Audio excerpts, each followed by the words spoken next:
우리는 젊을 때 얼마나 많은 사람을 알고 지내는지가 중요하다고 생각하곤 합니다. 친구가 많으면 내 삶이 풍성해 보이고 인맥이 넓으면 성공할 수 있을 거라 믿지요.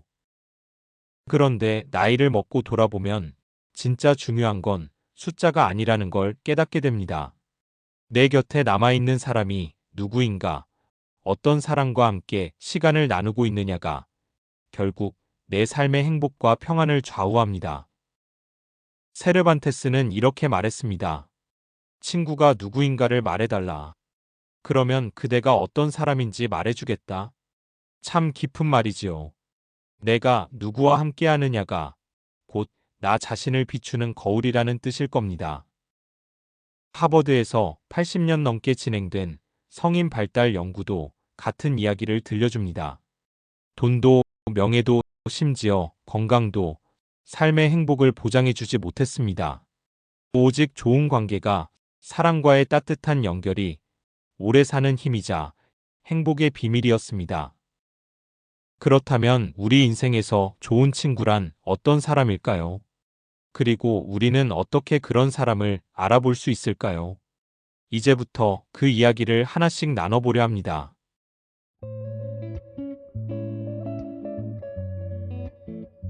좋은 친구란 어떤 사람일까요? 아리스토텔레스는 좋은 친구는 거울과 같다. 나를 비추어주고 부족한 점을 알려준다 라고 말했습니다. 이 말은 단순히 내 옆에 있어주는 사람을 뜻하는 것이 아닙니다. 좋은 친구는 내가 어떤 모습으로 살아가고 있는지를 비춰주고 때로는 내가 보지 못하는 부족한 부분까지도 조용히 일깨워주는 사람입니다. 그런 친구와 함께 있을 때 우리는 이상하게도 마음이 편안해집니다. 내 이야기를 끝까지 들어주고 조언보다는 공감으로 다가와주며 내가 작은 성취를 했을 때도 진심으로 기뻐해 주지요. 좋은 친구는 나의 성장을 응원해주는 사람입니다. 그래서 그런 이와 함께 있을 때 우리는 더 나은 사람이 되고 싶다는 마음이 자연스럽게 생깁니다. 혹시 여러분도 이런 경험 있으신가요? 누군가를 만나고 돌아오는 길에 마음이 한결 가벼워지고 기운이 살아나는 느낌 말입니다. 그런 순간이 바로 좋은 친구와 함께 있었다는 증거일 겁니다. 반대로 어떤 관계는 다릅니다. 만나고 돌아오면 마음이 무겁고 이유 없이 지치고 괜히 나 자신이 초라해지는 느낌이 드는 경우가 있지요. 그럴 때는 꼭 스스로에게 물어보셔야 합니다. 그 사람을 만나고 난 후 나는 더 가벼워졌는가 아니면 더 무거워졌는가? 이 단순한 질문 하나가 좋은 친구와 그렇지 않은 사람을 구분하는 가장 정확한 기준이 될 수 있습니다. 좋은 친구는 내 삶에 빛을 더해주고 나를 더 좋은 방향으로 이끌어줍니다. 하지만 모든 사람이 다 그런 건 아닙니다. 가까이 두면 두는 만큼 내 삶을 갉아먹는 사람도 있습니다. 이제 다음으로는 우리가 조심해야 할 나쁜 사람의 특징에 대해 이야기 나눠보겠습니다.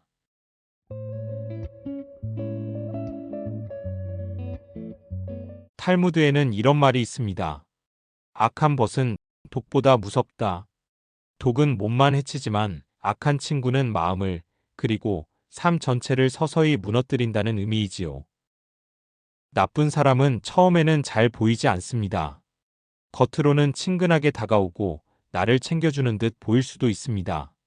하지만 가까이 지내다 보면 알 수 있습니다. 그들과 함께한 시간 뒤에는 늘 마음이 불안해지고 이유 없이 지쳐 있다는 걸요. 좋은 관계라면 나를 회복시키고 기운을 주어야 하는데 나쁜 관계는 반대로 내 에너지를 갉아먹습니다. 특히 이런 신호들이 보이면 조심해야 합니다. 첫째, 늘 비교와 경쟁으로 이끄는 사람. 누구는 더 잘 나간다. 넌 왜 이 정도밖에 안 되냐라는 말이 습관처럼 나오는 사람은 내 마음을 갉아먹습니다. 그런 말은 조언이 아니라 나를 끊임없이 불안하게 만드는 독과 같습니다. 둘째, 내가 이용당한다는 느낌이 드는 사람. 내가 힘들 때는 사라지지만 그 사람이 필요할 때만 연락해 오는 경우 말이지요. 이런 관계는 결코 건강하지 않습니다. 주고받음의 균형이 없는 관계는 오래 갈수록 나를 소모시킵니다. 셋째, 존중이 없는 관계. 나의 말은 대수롭지 않게 여기고 내 선택을 늘 가볍게 여기며 때로는 무시하는 사람. 이런 관계는 결국 내 자존심과 자존감을 무너뜨립니다. 이 세 가지 중 하나라도 계속 반복된다면 그 관계는 다시 돌아보아야 합니다.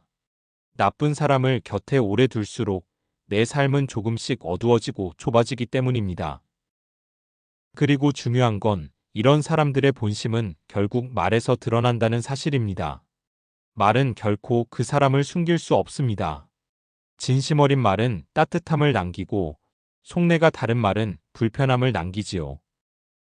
이제 다음으로는 우리가 사람을 구분할 수 있는 또 하나의 중요한 기준, 바로 말에서 드러나는 진심에 대해 이야기 나누어 보겠습니다.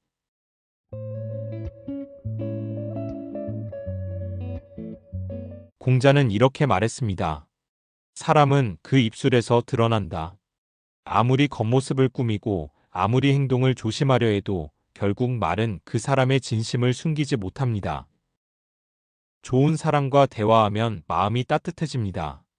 그들은 작은 일에도 칭찬을 아끼지 않고 내 노력을 알아주며 힘든 상황에서는 괜찮아, 잘하고 있어라는 말 한마디로 내 어깨를 가볍게 해줍니다. 그런 말은 단순한 위로가 아니라 내 삶을 지탱해주는 큰 힘이 됩니다. 반대로 나쁜 사람과 대화를 하고 나면 마음이 이상하게 무거워집니다. 그들은 남을 쉽게 비난하고 없는 이야기를 만들어 뒷말을 즐기며 다른 사람의 실패에서 오히려 기뻐하는 모습을 보이기도 하지요. 그런 말을 오래 듣다 보면 내 안에도 부정적인 기운이 스며들어 스스로도 이유 없는 불만을 품게 됩니다. 저도 예전에 그런 경험이 있었습니다.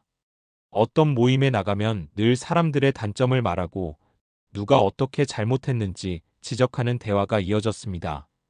처음에는 그냥 그러려니 하고 들었지만 몇 번 지나고 나니 그 자리에 다녀오면 제 마음도 괜히 불편하고 다른 사람들을 괜히 의심하는 제 자신을 발견하게 되더군요.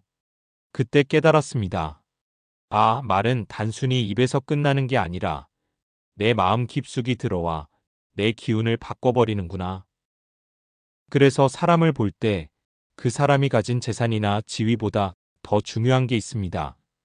바로 그 사람이 어떤 말을 입에 담는가입니다. 그 대화 뒤에 내 마음에 어떤 기운이 남는지 살펴보면 그 사람의 진심을 알 수 있습니다. 그리고 사실 평상시의 대화만으로는 다 알 수 없을 때도 있습니다.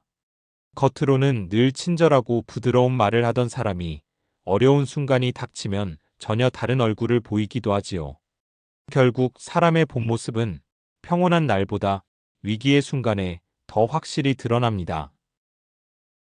이제 다음으로는 사람을 구분하는 또 하나의 지혜, 위기 속에 드러나는 본 모습에 대해 이어서 이야기 나누어 보겠습니다.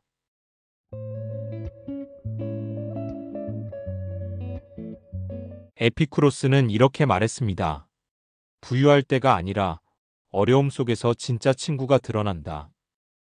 우리는 평소에는 많은 사람과 웃고 떠들며 어울립니다. 잔치 자리에선 함께할 사람이 넘치고 일이 잘 풀릴 때는 축하해주는 이들이 줄을 잇지요. 하지만 삶은 언제나 순탄하지만은 않습니다. 아픔이 찾아오고 예상치 못한 어려움이 닥치면 그때 비로소 내 곁에 남는 사람이 누구인지 선명하게 보입니다. 저 역시 가까이 지냈다고 믿었던 사람이 있었습니다. 늘 웃으며 같이 식사하고 서로 좋은 말만 나누던 사이였지요. 하지만 제가 힘들고 도움이 필요할 때 그는 어느새 자취를 감추었습니다. 반대로 평소엔 크게 주목하지 않았던 한 지인은 제가 아플 때 가장 먼저 찾아와 괜찮아? 하고 손을 잡아주었습니다. 그 순간 깨달았습니다. 진짜 친구는 평소가 아니라 위기의 순간에 드러나는구나. 그래서 우리는 스스로에게 물어야 합니다. 내가 힘들 때 누가 내 곁에 있었는가? 그 한두 명의 얼굴이 떠오른다면 그들이야말로 내 삶에서 가장 소중한 친구입니다. 그리고 여기서 멈추지 말아야 합니다. 나 역시 누군가의 그런 남는 사람이 되고 있는가 돌아봐야 합니다. 친구란 받기만 하는 관계가 아니라 주고받는 균형 속에서 진짜 빛나기 때문이지요. 내가 누군가의 어려움 속에서 자리를 지켜주고 있다면 언젠가 그것은 거울처럼 돌아와 나를 지켜줄 것입니다. 결국 진짜 관계의 지혜는 좋은 친구를 찾는 것에서만 끝나지 않습니다. 마지막으로 더 중요한 단계가 있지요. 바로 내가 좋은 친구가 되는 것입니다. 이제 이 부분을 함께 이야기해 보겠습니다.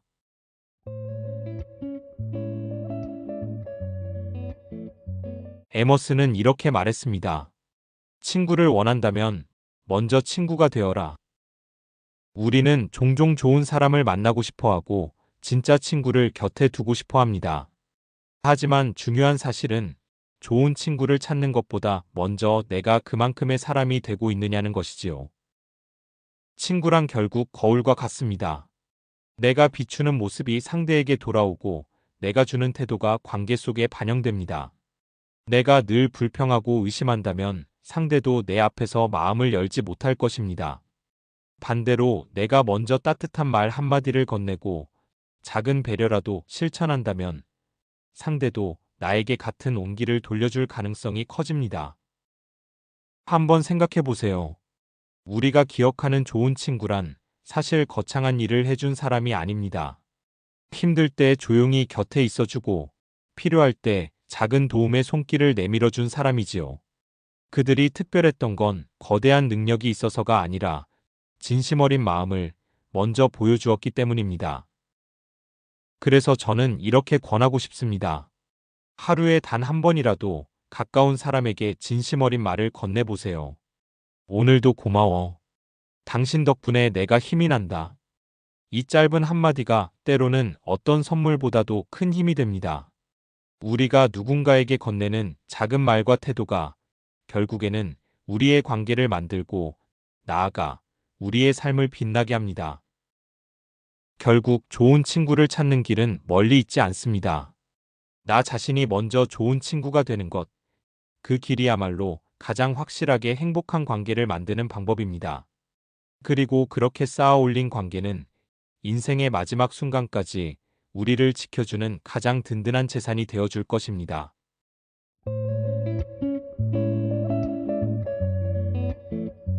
우리는 결국 이런 길을 걸어왔습니다.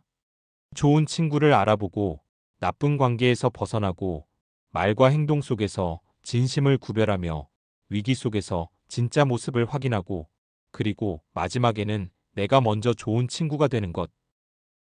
이 모든 지혜가 모여 만들어내는 결론은 단순합니다. 노년의 삶을 빛나게 하는 건 재산도 명예도 건강조차도 아닙니다. 내 곁에 남아있는 좋은 사람들, 그들과 함께 나누는 따뜻한 밥상, 소소한 대화, 작은 웃음이 바로 인생의 가장 큰 축복입니다.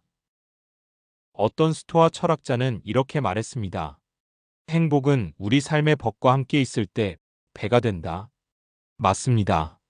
혼자 누리는 즐거움은 금세 사라지지만 함께 나누는 기쁨은 2배, 3배로 커져 마음속에 오래 남습니다. 노년의 평안과 기쁨은 결국 내가 어떤 사람과 함께하느냐에 달려 있습니다. 좋은 사람과 함께 걷는 노년은 잔잔한 강물처럼 평화롭습니다. 하지만 나를 소모시키는 사람들 속에 있으면 마음이 늘 메마르고 불안해집니다. 그러니 오늘 이 영상을 보시는 여러분께 부탁드리고 싶습니다. 이제는 더 이상 많은 사람을 바라보지 않아도 좋습니다. 단 한 사람이라도 내 옆에서 진심으로 웃어주고 내 이야기를 들어주고 나를 있는 그대로 존중해주는 사람이 있다면 그걸로 충분합니다. 그리고 잊지 마세요. 좋은 사람을 찾는 여정은 결국 내가 먼저 좋은 사람이 되는 길과 이어져 있다는 것. 그렇게 서로의 삶을 비춰주며 함께 걷는 순간이야말로 노년을 가장 아름답게 만드는 축복이 될 것입니다.